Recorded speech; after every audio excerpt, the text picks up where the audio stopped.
Welcome to another conversation off the clock. Hi, I'm Carmina Constantino Torres, and this is Casey After Hours.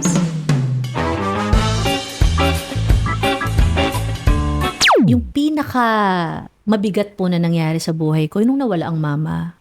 Parang sabi ko, ano pa yung dahilan ko para kumanta? Pagdating po ni Nonrev talagang yun yung panahon na kailangan ko ng kasama. Kung meron man akong ipagpapasalamat talaga sa trabaho ko, yung mga tao sa likod ko na hindi nakikita ng mga tao. Maraming pagkakataon na ang hirap maging mabuti, piliin mo pa rin maging mabuti. Sila po ang dahilan kung bakit ako nagsiselebrate ng 15 years ngayong taon. Sino ba naman ang walang pangarap? We all have dreams. Nagkakaiba lang sa paraan ng pagkamit nito. Siya, ginamit niya ang pag-awit. Pinasok niya ang mundo ng mga bituin hanggang siya mismo ay magningning na rin. Pero hindi lang niyang mga pangarap na yan ang naisa katuparan niya. She now has a family she can call her own, a college degree she worked hard for. All these while steadily rising to be the power diva that she is known today. Joining us, Angeline Quinto. Angeline Quinto in the podcast. Miss Casey, how are you? I'm good. Nagulat naman ako sa energy Kamusta mo. po kayo? I'm good. Congratulations. Salamat po. 50, saan? Para saan? Kakasabi niyo lang po, 15 years. 15 years. 15 years in the business. Nasubaybayan ko yung career mo na you were very, yung alam mong gustong-gusto mong kumanta but you were so unsure pa of yourself. Ganyan. Opo. Pero through the years, you're so sure of yourself, you know what you want. Ano yung pinaka-rewarding sa takbo ng karera mo in the past 15 years? Sa lahat ng nangyari sa 15 years na yon, hindi naman talaga po naging madali. Yung umpisa, yung gitna, at kung paano umabot ngayon. Siguro, ang lagi ko talagang pinagdadasal, yung mga tao talaga na makakasama ko. Yeah. Importante po yun eh. Kasi iba yung may talent ka, di ba? Yes. Iba yung alam mo na this is what you want to do, this is what you want to become. Yes. Pero yung maghahatid sa'yo papunta doon, matters a lot. Yes, exactly Importante po. yun. So, paano mo nabuo yung circle na yun? Right after ko po manalo ng Star Power nung 2011, medyo nangangapa pa po ako nun sa showbiz. So, parang yun talaga yung parang pinaka taon ng karera ko po na ang dami ko pang inaaral. Ultimo po yung mga boses po namin sa ABS-CBN.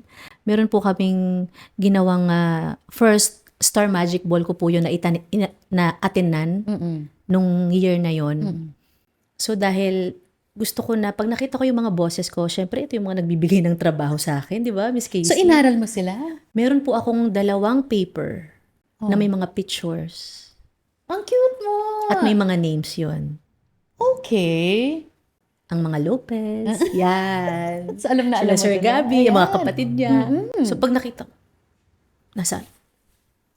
Hello po, Sir. Angeline po. Kasi yung iba naman po sa kanila, syempre, hindi pa naman po ako kilala kasi kapapanalo ko pa lang po ng Star Power noon. Pero sila Ma'am Charo, Tita Cory, kilala ko na po sila niyan. Yung ibang mga bosses lang po namin na hindi ko talaga madalas makita sa ABS-CBN. Saan mo nakuha yon na kailangan kilala mo sila? Kasi yung iba, di ba, parang, okay, papasok. Ay, bahala na. Kasi, si Ma'am Kate po, yung manager ko ngayon, siya po yung nakapansin na parang natitense ako nung nagme-makeup pa lang. Sabi ko para akong natitensyon ako, ganyan-ganyan. Sabi ko kasi, paano po sasabihin ko kung hindi ko kilala yung nasa harap ko, baka biglang boss ko pala. Ganon. So, ginawa namin, nagpa-print kami ng mga pictures po ng mga bosses ng ABS-CBN na hindi ko masyadong kilala and yung names. So, na-memorize ko yun habang nasa ball. Kaya kahit hindi ko po na-meet ng papasok pa lang nung ballroom, sa table pa lang, nilalapitan ko na sila isa-isa para magpakilala. Ang galing. So doon nag-start. So, I guess, even if you have the talent, kahit na alam mong magaling ka, may boses ka, alam mo kung saan ka patungo, hindi lang pala yun ang puhunan, ano? Hindi po sapat lang ang talento at dahil magaling ka. For me kasi, pag may talento ka at alam mong makisama ng tama sa mga katrabaho mo at alam mong irespeto yung mga katrabaho mo, ganun din yung gagawin nila sa'yo. Pero hindi naman yun naiiba sa pagkatao mo eh, di ba? Not sure. Joke lang. Joke lang po, Miss Casey. Joke lang po. Not sure. Masama pala. Biro Masama lang. pala itong kausap Hindi, ka. biro Oo. lang, Miss Casey. Pero hindi siya naiiba. You've always been that way. Ganun ka pinalaki ni Mama Bob. Ni Mama diba? Bob, opo. Oo. Nakita ko kasi sa nanay ko yun eh. Kasi si Mama Bob po kasi single mom eh. So, wala po akong kinalakihan na kinasama niya nung bata ako. Kaya, si Mama lang talaga yung kasama ko. Saan mo na tutunan, sa kanya mo natutunan yung pakikipagkapwa-tao? Yes po, ang naaalala kong laging sinasabi ng mama ko dati, kahit saan kadali ng panahon, kahit saan kadali ng tadhana, maging successful ka man na tao, wag kang magbabago sa mga taong mas mababa sa'yo.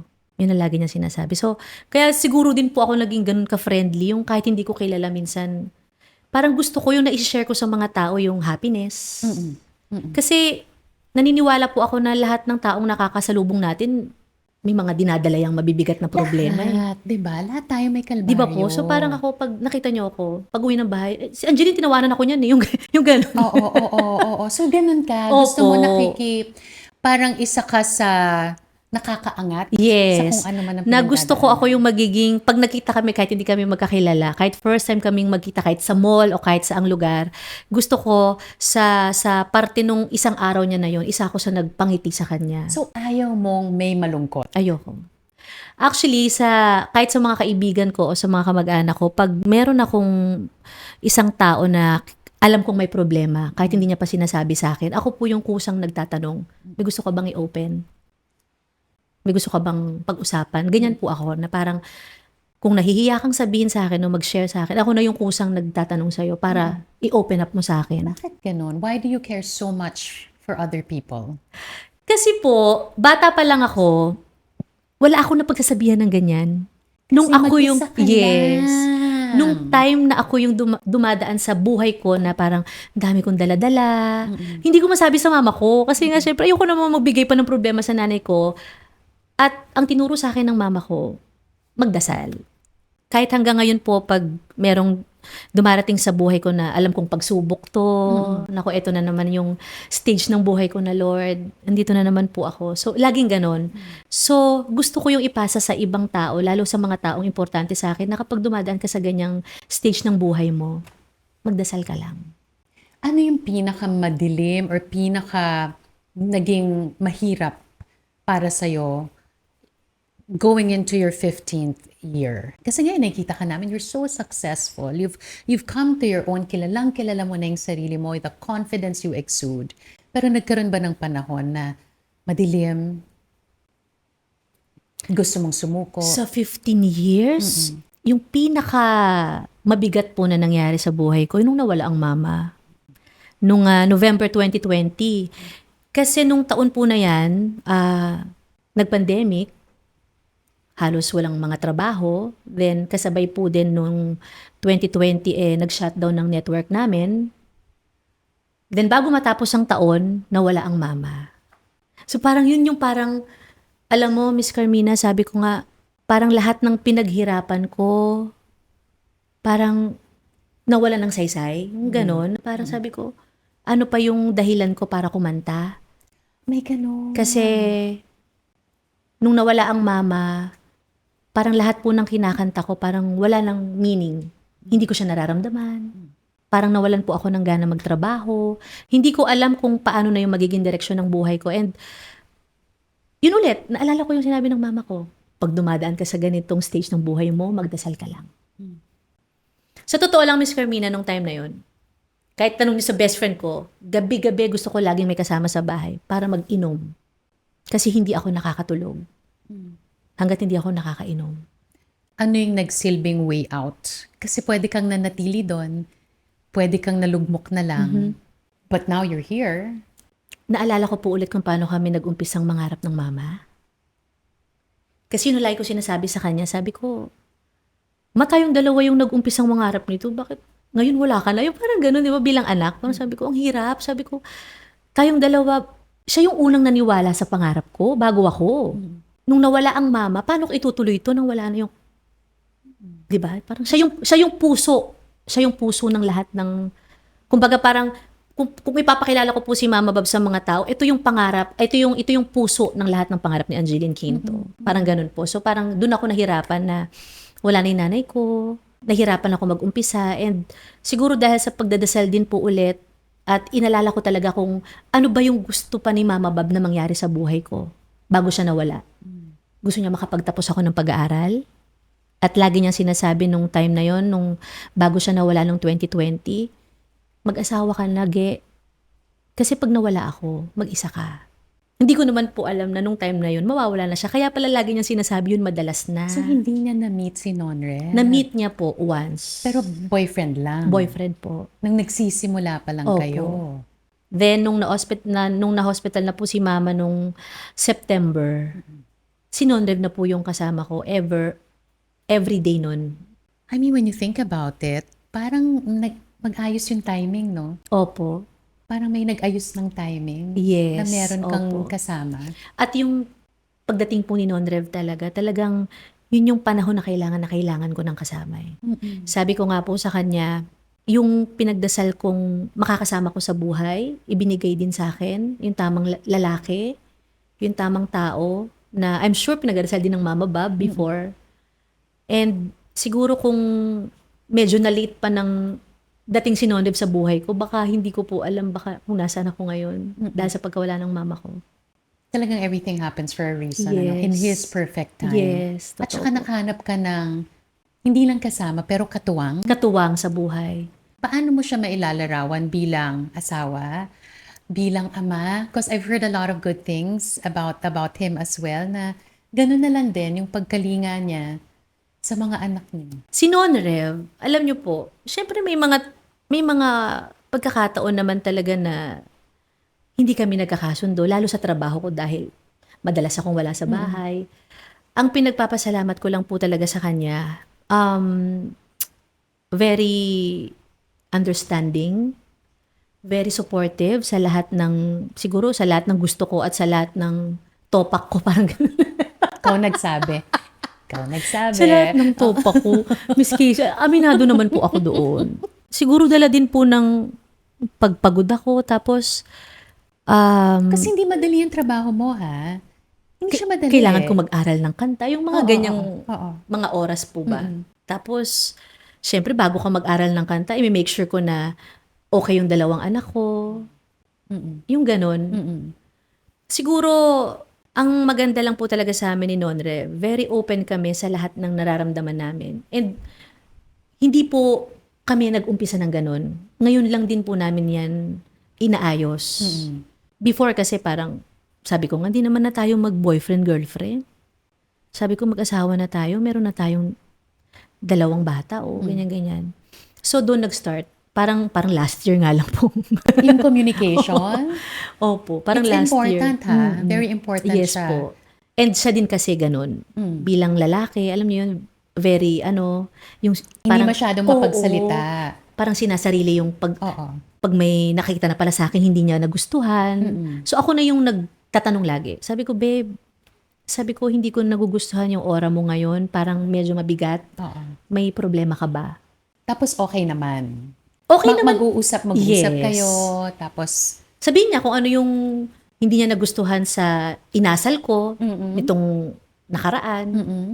Then ako din naman, may sabihin din na sa kanya. So pag-uusapan namin yon kasi unang-una sabi ko sa kanya, pag hindi tayo okay, babe, kahit bata pa sila Silvio and Sylvia, nafe-feel nila yun eh. Nararamdaman ng buong bahay yun. but you grew up, ikaw lang mag-isa, isa lang si Mama Bab. Yes po. Wala namang kaaway si Mama Bab. Saan mo nakuha yan? Yung sense of family na dapat na yung mga bata nakakaintindi kahit na maliit pa yan. Saan mo nakuha yung ganon? Kasi Miss Casey, nung bata pa lang ako, hindi ko alam na adopted ako. So hindi ko alam, siguro kaya po ako talagang observer. Malakas yung pandinig ko. So, chismosa ka. Chismosa ka ng chismosa, bata. chismosa. Oo. So parang doon siguro nag-umpisa, and yung parang tinatago pa ni Mama Bab dati na mapag-usapan yung totoong story ng buhay ko. Kasi baka nga magtanong na ako sa kanya na, Mama, ampun lang ako. Kasi before, siguro mga 6 years old po ako, bago pa ako mag 6 years old. Pag may family reunion po kami, at mababanggit yung pangalan ng biological mother ko, na hindi ko pa alam dati, nakikita ko si mama na, So being alone, parang nahasa yung instincts mo. Kasi wala kang ibang titingnan, Opo. kundi yung mga... may ganun po. So parang, tas habang lumalaki ako, sino ba yung Susan? Ganyan. Susan po kasi yung Oo, pangalan ng biological oo, oo. mother ko. Kaya siguro din, alam niyo yun, malakas din yung instinct ko sa mga taong nasa paligid ko, lalo pag malapit sa akin, Oo. may problema ka. Damang-dama Alam mo niyo, parang kaagad. manghuhula na. Oo. Ganun. Back to your career. So, may mga paghihirap, sabi mo nga, nung nawala si Mama Bang. Yes But po. that has nothing and everything to do with your career. Pero dun tayo sa rewards. Ano yung pinaka-rewarding na naidulot sa'yo ng career mo? Siyempre, lagi kong ipinagpapasalamat po yung nabigyan ko ng maayos at magandang buhay ang mama ko. At nung time po na kailangan na ng mama Bab ng maintenance, may pambili na, di ba, Miss Casey? Yun yung talagang inaano ko dati na sabi ko nga, pag nagdadasal ako, sabi ko, Lord, sabi ko, tumatanda na yung nanay ko. Sana, bago pa dumami yung gamot na bibili ng nanay ko, sana may pambili na rin po ako para hindi na siya yung nag-work. Yung ganun ba? Oo. Ganun kasimple, Miss Casey. Kasi, hindi ko naman po talaga pinangarap na sumikat o maging artista. Ang gusto ko lang po talaga dati, magkaroon ng regular na trabaho sa pagkanta, na kumikita po ako monthly. At the same time, makakapagbigay po ako ng pang-grocery sa nanay ko, pambili ng maintenance ng nanay ko, at meron din po ako para sa akin. Alam mo, Angeline, nung simula pa lang nung pag-uusap natin, ilang beses mo nang nabanggit ang pagdasal. Yes po. Alam natin yan, madasalin ka. Pero iba yung madasalin dun sa naniniwala ka na may sagot to eh.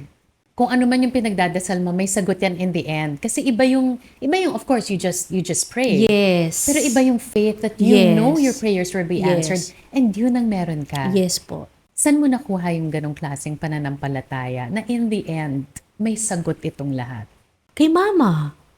Si Mama Bab po, kasi bata pa lang ako, dala-dala na ako ng mama ko sa mga simbahan na pinupuntahan namin. Siyempre, bata, siguro mga 4 years old. Di ba nung ganong edad po ako, parang nabuboard ako sa simbahan. Oo. Mama, liga na, punta na tayo sa mall, yung ganon. Oo. Pero pag naalala ko siya ngayon, yun yung gusto kong maituro sa mga anak ko.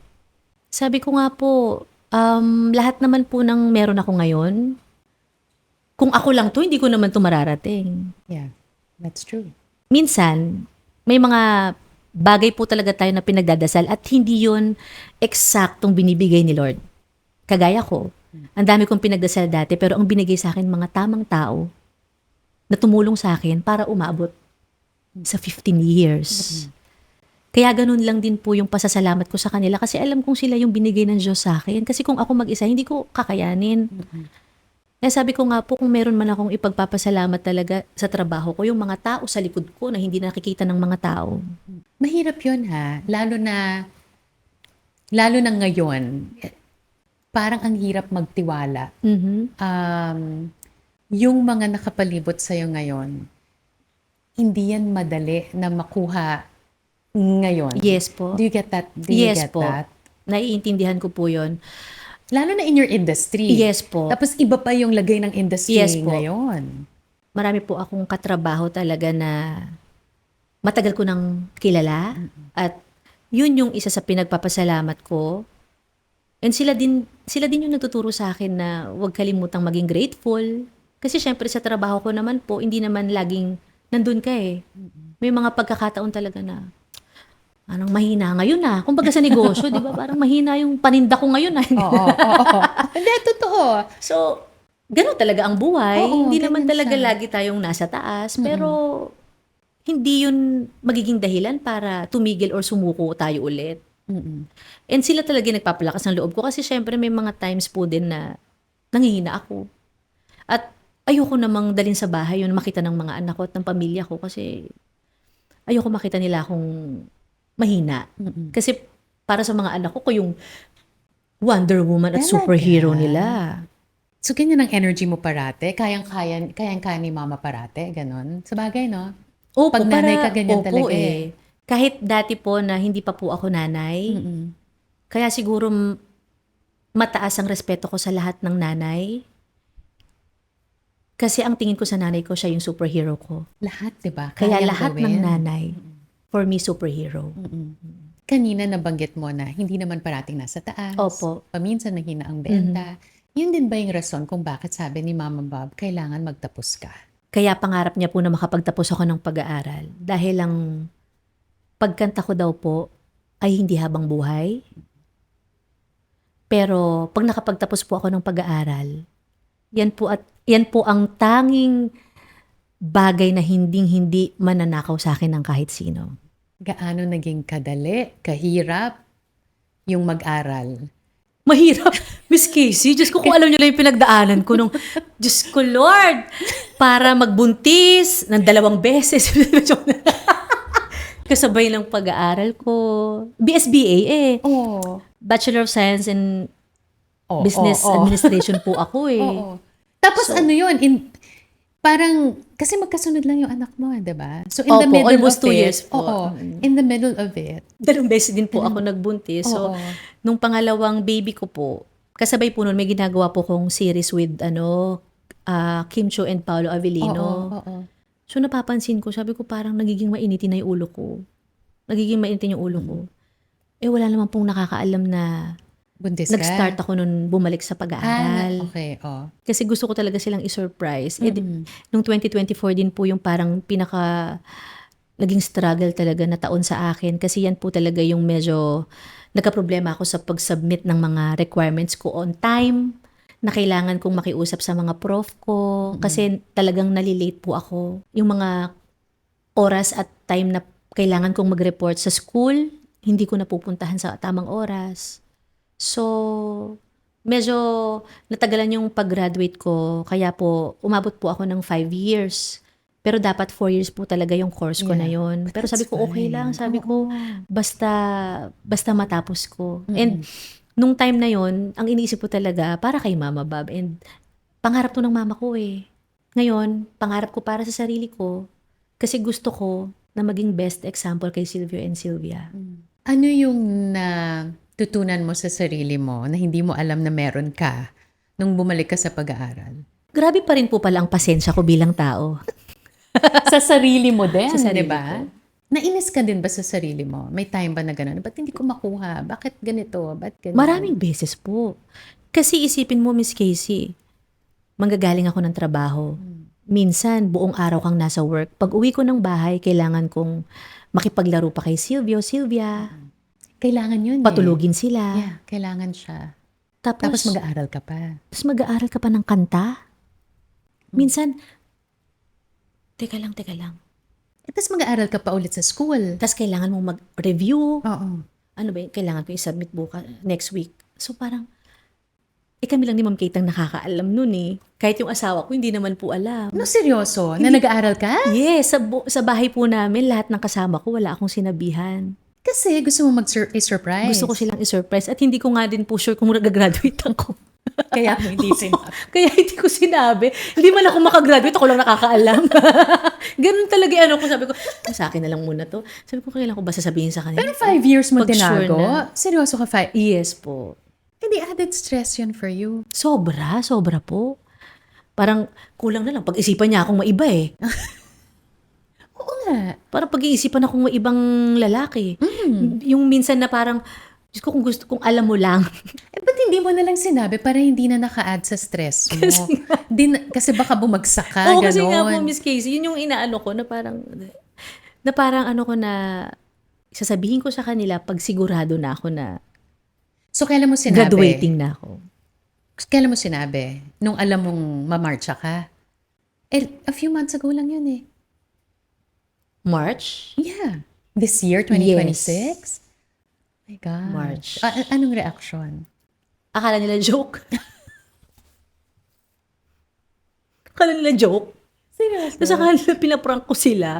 Yung parang, tinitingnan nila yung bahay kung may camera, ganun.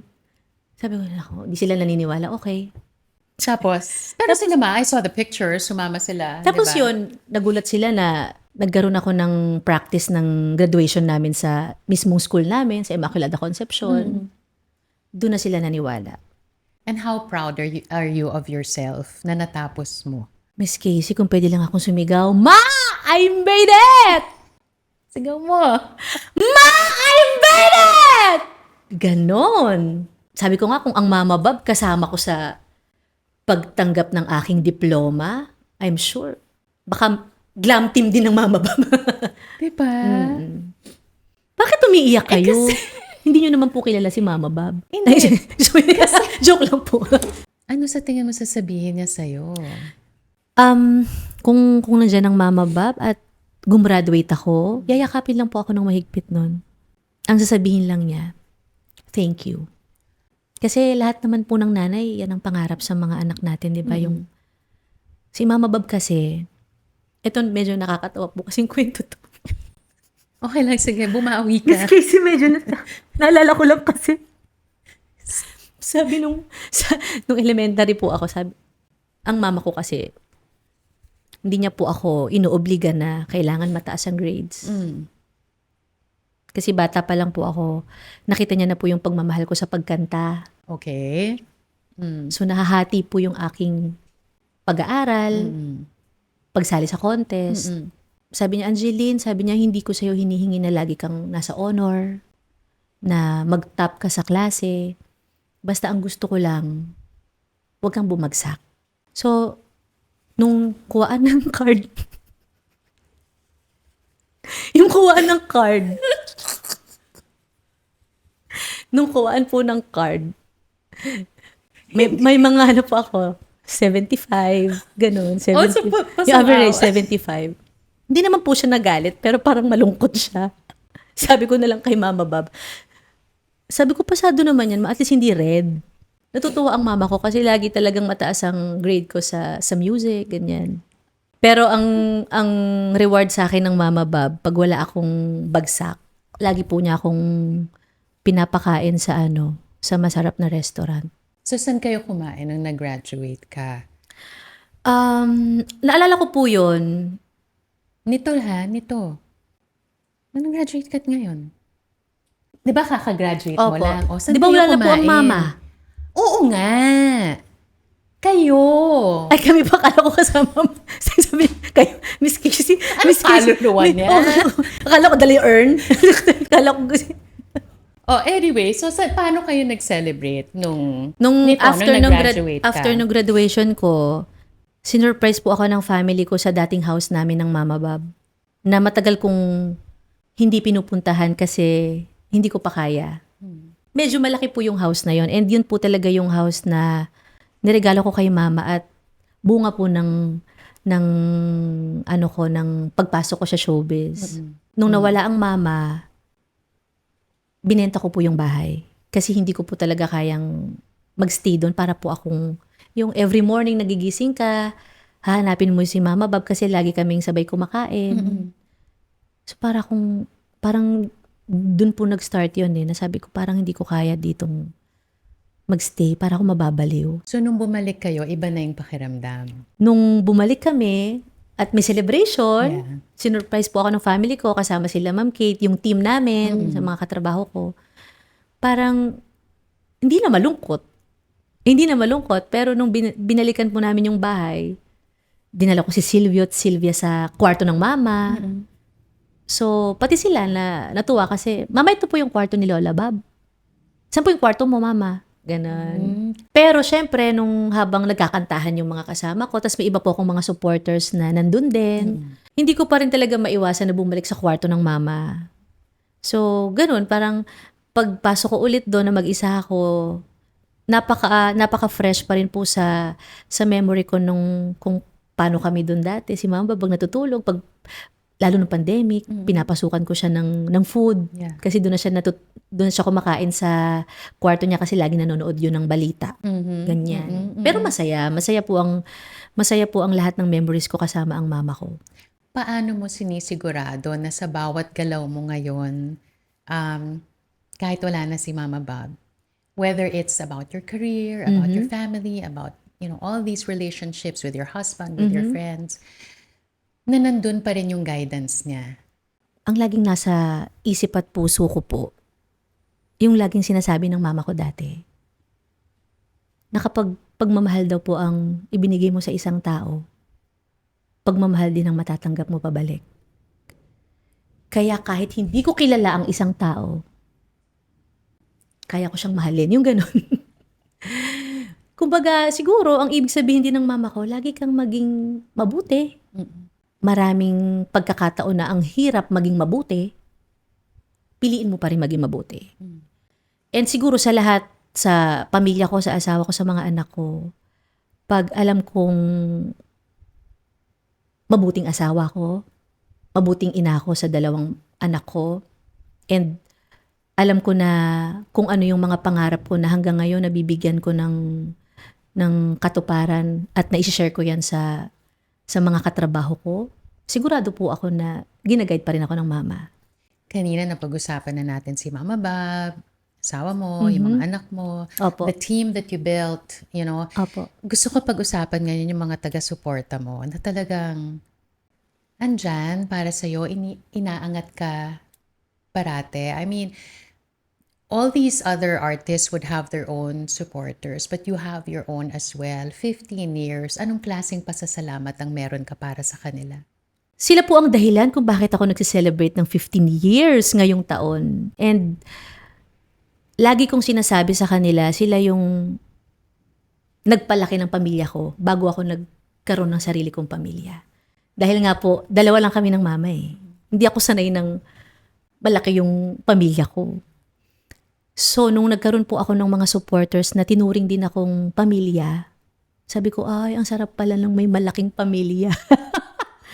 And yun talaga yung gusto kong maramdaman nila. Hindi lang sila fans, hindi lang sila supporters. Talagang pamilya po yung pagmamahal ko sa kanila eh. Kasi may mga supporters din po ako na wala na ngayon dahil ng COVID. Nakakalungkot. And marami din po sa kanila, may mga trabaho na rin sa ibang bansa at yung mag-message sa akin para magpasalamat kasi dahil daw po sa storya ng buhay ko, naging inspirasyon nila yon para mabigyan din po ng magandang buhay yung family nila. So parang ako pag nakakita po ako ng mga ganong messages, parang Lord, ikaw lahat to eh, hindi naman ako eh. So parang binabalik ko yun sa kanya lahat kasi Pwede naman silang maging tagahanga ng iba. Yes. Pero ikaw ang pinili nila. maraming mas magaling sa akin, maraming mas bata sa akin. Tas ang question ko lang lagi, sabi ko, Lord, bakit ako? Anong sagot? Alam ko na, para pala maibahagi ito sa mga taong kagaya ko din dati na muntik nang mawalan ng pag-asa sa pangarap nila. Na wag kang hihinto. Dahil kung may pinagdadasal ka ngayon para sa pangarap mo, hindi naman agad yan ibibigay ni Lord eh. Maghintay ka lang. Kasi baka dahil sa paghihintay mo kahit matagal, mas napakaganda pa ibibigay ng Panginoon. Higit pa sa hiningi mo sa Kanya. Tingin mo ba that you'll have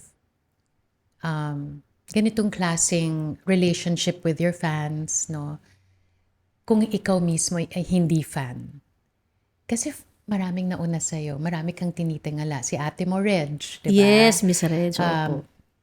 Malaking fan ka niya. Kung hindi ka ba fan, tingin mo, ganyan na lang din yung relasyon mo with your fans? Siguro, sa pagkakakilala ko sa sarili ko, ganun pa rin po. Hanggang ngayon talagang sinasabi ko nga sa napakaraming tao na sobrang idol ko kasi si Miss Reg. Sino ba naman? Nung nakita ko si Miss Reg, bata pa lang ako and nalaman ko yung storya ng buhay niya. Yun po talaga yung isa sa kinapitan ko sa kanya. Bukod sa magandang boses, bukod sa pagsali sa mga amateur singing contest, yun yung gusto ko eh. Yun yung gusto ko na gusto kong gamitin yung talento ko sa magandang paraan na makakapagbigay ng maayos na buhay kay Mama Bab at sa pamilya ko po. Honestly po, Miss Casey, Yung sinalihan kong contest before, bata pa lang ako with Sarah Geronimo. Yes. Kaya po ako sumali sa contest na yon, hindi naman din dahil para makita sa TV, para dun sa premyo. Ang gusto ko lang po talagang mangyari noon, nung nalaman ko na si Miss Regine Velasquez ang host ng Star for a Night, dun ako nagkaroon ng, sige, sasali tayo dito. Gusto ko sumali dito, si Regine ang host. Makikita ko siya ng personal. Kasi dati, yan ang pinaka-imposible. Parang imposibleng mangyari. Makita ko si Regine Velasquez ng personal. Makilala ko siya ng harap-harapan. Ito na yung pagkakataon. Pareho kayo ng ningning ng mata. Pareho kayo ng soulful yung eyes nyo pag kumakanta kayo. Ah, talaga po? Oo. Baka nga po dahil kasi napakalaking influence sa akin ni Miss Reg. Nung mga panahon na ito na may mga production numbers na kayo singing together. Iba yung ma-meet mo siya, iba yung kinausap ka niya nung nagsisimula ka, pero yung nagduduet na kayo, anong pakiramdam? Sa totoo lang, parang mas kinabahan ako noon kaysa nung nasa contest ako. Does that even make sense to you na dadating ka sa ganitong panahon na Regine Velasquez, you can say in one sentence na katrabaho mo? Masasabi ko po, hanggang ngayon hindi nagbabago yun eh. Hindi nagbabago. You know, yung kwentuhan natin, parang pangarap after pangarap after pangarap, natupad after natupad after natupad. 15 years in the business, ano pang pinapangarap mo? Napakarami pa po. Pero araw-araw kong pangarap yung maging mabuting nanay kay Sylvia and asawa po kay Nona Rev. Kasi syempre, wala namang perpektong nanay. Pero gusto kong maging best nanay para sa kanila. And yung pag lumaki sila, gusto ko maging kagaya ng nanay ko. Ganun.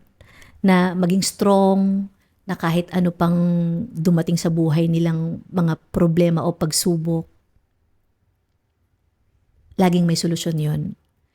Yun ang gusto kong palagi po nilang maalala. And siguro sa pangarap ko, yung marami pa po siguro akong magawang mga songs na mamahalin ng mga tao at makikita nila yung sarili nila doon.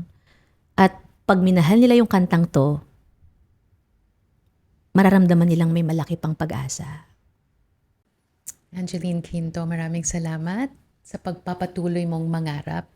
Dahil as you continue on dreaming, you're also inspiring a lot of people to keep on dreaming themselves. So maraming salamat and congratulations, 15 years. Salamat po. Looking forward to the next 15 Salamat years. po. Maraming salamat. Thank you po, Miss Happy Casey. anniversary!